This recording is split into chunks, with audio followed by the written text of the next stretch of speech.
This is the Krudo Mozaik LTE folder. I have no idea what LTE stands for, but this is a weird one. A super unusual knife from my collection.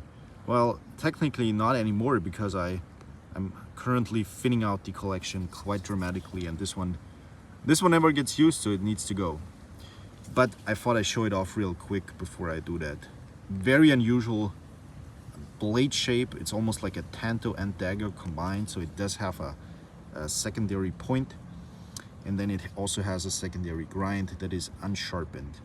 Thick blade stock, thick tip with a secondary grind at the tip, so super stout tip, I guess. Made out of 9CR 18 MOV, which is somewhere in between a 440B and a 440C.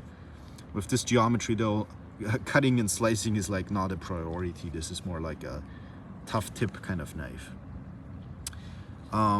Nice and big size.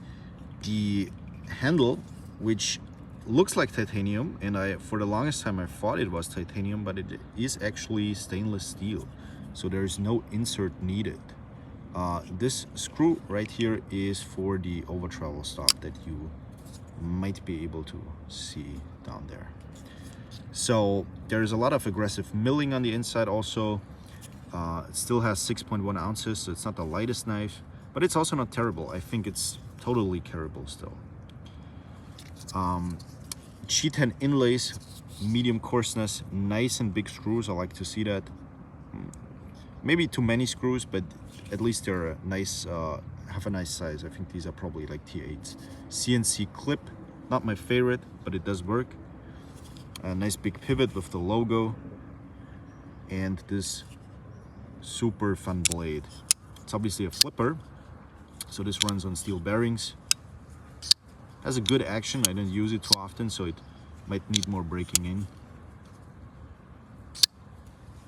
But yeah, it also has rotating stop pins, so there's no stop pin back here. The stop pin rotates, so pretty cool features for a knife with an MSRP of $120.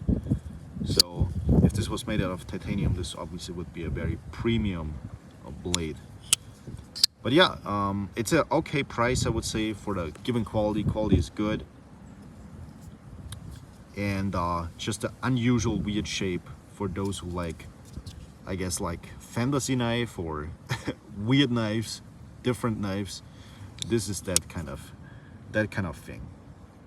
Here's also the box.